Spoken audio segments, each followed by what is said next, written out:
Welcome to Peter and Ruffy's football show here on STV. The main talking points on tonight's programme: it's another confidence-boosting win for Scotland. Matt Ritchie scoring the winner in a 1-0 victory over Denmark. We'll also discuss two impressive debuts from two youngsters in the team. Kilmarnock have signed two players to try and beat the drop. We'll also look ahead to the weekend as domestic football signals the return of the Premiership. All in the company of Alan Rough and our bootroom guest, I'm delighted to say, former Aberdeen and Celtic striker Joe Miller. So, Ruffy, what did you make of it? It's another win. Yep. You touched on it briefly there. You can't take away. It's another 1-0 win. The positives are that. Positives again, the boy McGinn. I thought he didn't look out of place. Really encouraging to make your debut and put in a performance like that was good. I'd like to have seen obviously Tierney for the 90 minutes, but that wasn't to happen because he picked up a wee injury. But yes, and again, attempting to play two strikers in whatever way you want to play them was good. It was good. Guys were getting down the wide position. There was balls going into the box, and there was two strikers, available to go on the end of something. But again, I think we all saw the vulnerability in the team when we play that kind of system, and I can see now why Gordon would want to fill the midfield, because they were cutting through as a lot of teams do. So that was the only negative thing for me, and obviously the man of the match was the goalkeeper, which was always a worry for me as well. Yeah, are we obsessed with that formation, Joe? Because maybe quite a number of us are looking back to times gone by. Maybe the world has moved on. Everybody's looking at the 4-4-2, and again, even in the commentary last night, there, as Ruffy mentioned, Davy Provan, I think, highlighted the fact that you leave gaps in the middle of the park. Yeah, you do, but I think you're trying to, when you play 4-4-2, you're trying to have a positive approach, and you're trying to create chances, you're trying to get players moving, and you're trying to cause the defence, you're trying to move defenders, particularly the two strikers. So I think from that aspect, I think it was pretty positive. A lot of positives came out of the game last night. I thought the movement was quite good, but on the negative side, then there is gaps, it leaves gaps. So these are things that can be worked on. I think, blooding the young players that came in and giving them their opportunities is great. It's great to see. They've been doing that in Europe, and particularly in France. They've been doing it for years, where they can throw trialists in and just see how they do. Before you know it, the whole of France is capped at times, So, but they're in amongst that setup. So it's good to see young Scottish players getting an opportunity to go and express themselves. What did you make of Tierney? I thought he was good, and like Ruffy said, I'd like to have seen him staying on the park. I think domestically he's got great, ability, and he's starting to learn the game well. But I think this will help his confidence coming into the international setup, and hopefully he can carry on and progress over the next few seasons. Yeah, I mean, Eric Zinchenko mentioned that a lot of the Danish players were talking about Tierney. He is raw, Ruffy, but he's got tremendous potential. I think, when we've been discussing time and time again about players that could emerge, 2 or 3 that could maybe just come into Gordon Strachan's vision as starters, that would be great for us. It'd be fantastic, man. I think you have got to put the whole thing into perspective. This young boy's just come into the Celtic team, and now all of a sudden he's doing a sort of Andrew Robertson. He's doing that leap very, very early, and we all saw what happened with Andrew Robertson. He came on leaps and bounds. But I just think the boy Tierney isn't there yet, but it's great for the future, next 2 or 3 years, to have young players like that coming through. I wish we had a couple of centre-halves that were as good, and we could all look at the future with a wee bit of hope. Yeah, one guy that I think is there, and he definitely fits exactly what Gordon Strachan is looking for, is the aforementioned John McGinn. I mean, I can see him. Yep. If Scott Brown was ever to not be selected, he would be the perfect fit. I mean, I think Brown has still got a good few years in him, but I think McGinn just showed that he's got a little bit of Scott Brown in him and another little bit of craft as well. He can see a pass. Yeah, and I think I think the more he's involved in an international setup, you'll see him grow as a player. It's the same with Tierney. I think the more they're involved, it's all about getting experience, but he didn't look out of place, and he looks as if he's got an old head on his shoulders at times, and he reads the game well. But as you say, he can put in a tackle, and and he can pick a pass. I think overall his whole work ethic is fantastic. I mean, he's been progressing every season now. So I think it's a just reward that he got a call up and he's been able to show what he can do. Yeah, I think the good thing about it, Peter, is we've got Morrison, we've got MacArthur, we've got Brown, we've got Fletcher, but they're all sort of players who go so far in the park, and that's their bit. McGinn gives you something different. McGinn gives you that direct player who likes to go at people, who likes to take on people, and I think that's a positive thing for Gordon. Yeah, and I don't want to get Hibs fans upset, Ruffy, but if he continues in this vein, they'll struggle to hold on to him in the summer. Yeah, I'd be worrying about Tierney, because I think there'll be English clubs looking at him. They'll be looking at Andrew Robson, the progression that he's made, and the boy Tierney looks as if he's on the right road as well. Yeah, and of course Matt Ritchie scored the goal, and we've already got Spurs, Manchester United, big clubs looking at Matt Ritchie. Yeah, again, since he's come into the international scene, he's been tremendous. He's just progressing in every game that we see. Okay, it was a bit of a nightmare for the centre half, but he took the opportunity and he took it well. Yeah, I love the way he tried to blame the goalkeeper, Ruffy. You're having none of that, aren't you? I didn't get that at all. The ball wasn't even coming through the goalkeeper. You know, I just mental. I mean, it depends what centre half it was that was shouting at you. Know, if it had been Kenny Burns, you know, you would have just went, sorry, Kenny, up to 100%. You don't want to be falling out with Kenny Burns in the dressing room.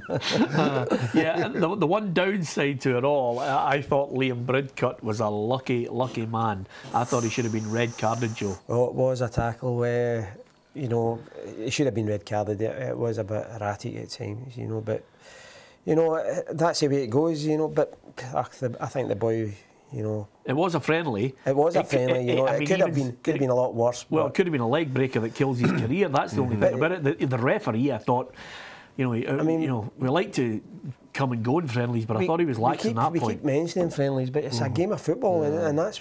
Players don't play friendlies. Yeah. You know, it's not a case of sitting back and watching a player. You're out there and you've got to be committed. And if somebody's gone in half-hearted, then somebody else, you know, like he did, he went in full-hearted and won the tackle and went over the ball a wee bit. But at the same time, he showed his intent, and he's not, you know, he's not there to be taken advantage of. Absolutely. I think in all fairness, the Celtic defender did him a wee favour by not making a meal of it. You know, I think he could have. Some players, you know, act, you know, as if it's the leg has been having to. Yeah. But certainly he didn't do that. So I think that was the referee was maybe influenced by that. I think if he'd seen that he was going off on a stretcher or something like that, then he might have given him a red card. Yeah, absolutely. Only had 3 rolls where he was justifiably, you know, it was okay to have 4 or 5. I thought it was one of those tackles that you just look through your fingers and think, oh, he's heading for the dressing room right now. But he got away with it. Any of the subs that caught your eye that you thought maybe in a short space of time? No, not at all. You know, again, I was looking for a wee bit more for Lee Griffiths. But that wasn't his fault. It never happened for him. You know, he put in a shift, but there wasn't any chances came along his way. Just shows you the difference between club football and international football. The chances that you get at club football with Celtic are 5, 6, 7. He takes 2 of them. He scores. International level, you might get 1 chance. You might get 2 chances at best, and they just never fell for him. Can I just ask you guys, and you in particular, Ruffy, Craig Gordon, he wants the #1 jersey. I might as well ask you about the save, because you're not having the double save. You think that was a mistake? No, it was a mistake, and if you look at his face, he knows it was a mistake. You know, he's 100%. You know, he knows. You know, the ball, the shot that came in should have been put away, but what he spilled upwards, and he knows himself. If the boy had put the header in, he would have got the blame for it. It just shows you how crazy being a goalkeeper is. But he made the double save, and all credit to him. But for me, Marshall has done nothing wrong. I know McGregor and Craig have done particularly well, but for me, Marshall has to do something wrong to lose that #1. Do you agree with that, Joe? Yep. Okay, don't bother elaborating on that, Joe. Goalkeeping's not my territory. I don't particularly like goalkeepers, to be honest. I just like to score against them, that's all. He found out early on in his career that he couldn't touch the crossbar, so he went for winger. Yeah, absolutely. Maybe not an ideal programme to be on if you don't like goalkeepers, but maybe there's a saving grace in me being here, but then again, I'm not counting my chickens. Okay, you can give us your view on on Scotland, and of course we're back to domestic issues after the break. At Peter and Ruffy on Twitter, facebook.com/Peter and Ruffy, and go on to peterandruffy.com. Give us your thoughts on Scotland and some of the players and the performances last night as well. We're going to look ahead to the domestic front. Premiership returns. We'll also look at Kilmarnock. 2 new faces in the door. Lee Clark desperate for the Rugby Park side to beat the drop. Welcome back to Peter and Ruffy's Football Show. Alan Ruff is alongside me. Peter Martin. Our bookroom guest is former Aberdeen and Celtic striker Joe Miller. Good confidence-boosting win, Ruffy, for the under-21s. Jason Cummings getting a couple of goals in a 3-1 win over Northern Ireland. Yeah, they needed the win against the bottom team, who've only picked up 1 point. They were beginning to get a drift. I think they've got 4 games left. They still need a wee bit of a catch-up to do, but certainly it's a win, and they'll get confidence from that. But I think they've put themselves under pressure to qualify. I think they have to beat the 2 at the top to get anywhere near the playoffs. Yeah, before I get Joe's thoughts on it, I don't want to shift every Hibernian player out in the summer, but Cummings keeps scoring goals. You know, Easter Road is full of scouts looking at him regularly now. Yeah, not even Easter Road. There'll be scouts at these Scotland games. You know, they take a lot of influence when they see these games and how they're doing against better quality players. So yeah, they'll be there watching him, assessing him. Okay, he missed the penalty, but he scored 2, and they'll be impressed by that, and that's what he'll be hoping, to try and impress every scout that's there. Yeah, there's only one thing really, Joe, that could hamper his big move, and of course it's misses a penalty and then, you know, shows everybody his pants, and I think there's some serious worries here. As you can see, I mean, they are shockers. I don't know where he's going with them. I think he forgot to take them off when he was getting ready. I think they're not the usual slips that you should be wearing, but well, they are a bit of Breaking Bad there, I think, are they? Yeah, absolutely. Can't be caught with them. You never know. Always listen to your parents, Ruffy. It could be an accident. You've got to wear stylish stuff. Yeah, I used to have a special pair at every Scottish Cup game. I used to wear them right through the tournament. And what, every game? Yep. Without washing them? Washing them. Yep. They were your lucky pants? Yep, they were lucky pants. Unfortunately, we used to get knocked out in the first round every year. So they weren't too bad. Dear. OK, let's talk about Kilmarnock. 2 signings. 2 guys that obviously know Lee Clark from the Blackpool days, but I'm looking at the names. We won't know too much about them. Miles Addison and Alec Henshaw, a defender and a winger. He's trying desperately to try and halt this slide towards what I believe will be a playoff, what you believe will be relegation. Yeah, I still believe that Dundee United will manage to scrape into the playoff position. But he's just trying to shake up the dressing room. It's always good, you know, when 2 new guys come through the dressing room door, there's a wee bit of banter, you know, you don't know who they are, you know, you're waiting to see if there's any reactions from the other players. But he'll be hoping... I mean, he'll obviously know how fit they are. It'd be hard to see them going right into the team unless they have been playing week in, week out. But certainly the way Kilmarnock are just now, they'll just take anything that's available to them. Yeah, no wins in 5 in the Premiership, Joe. It's getting tougher and tougher. 4 straight defeats. So I think Lee Clark is very much in the same mould as Remy Gard was at Aston Villa. He's come in with very little room for manoeuvre. Has to, you know, take on the inherited squad and try and get something out of them. And this is really the last throw of the dice. I know. I think it's this stage of the season as well where you're just wanting players to battle and try and get a result. Even if, you know, start off even getting a draw, you know, you kick off that way, but at the same time, you know, you've got to know your players and what you're getting from. It's good that he's maybe brought in a couple that he could hopefully, if he's brought them in, he's obviously going to try and throw them in. So hopefully if they've got battling qualities, they can maybe get them out of this situation. But I still think Dundee United are doomed, to be honest with you. I don't think... The turning point for Kilmarnock could have been the Celtic game. You know, if they'd have taken something out of that game, you know, the whole dressing room would absolutely in a buzz by that. But the deflation of the late goal, you know, and then another not a win, you know, the games are coming up fast and furious, and they desperately need a win. I mean, it's Partick and St Johnstone next, Joe, and then it's the split, and then it's the point where Ruffy has been talking about Dundee United's possible salvation. You're playing teams around you. But that's the thing. I mean, the Celtic result, you know, they've managed to try and get something from the game. I mean, they need that sort of performance every week now, and you know, the games that are coming up, the next 2 games are going to be difficult matches. I think they're kind of even as far as you know, the opposition's quality is, but it's, you know, the Celtic game was a turning point for them. They could have got something and that would have lifted the dressing room, but at the same time, the performance was there.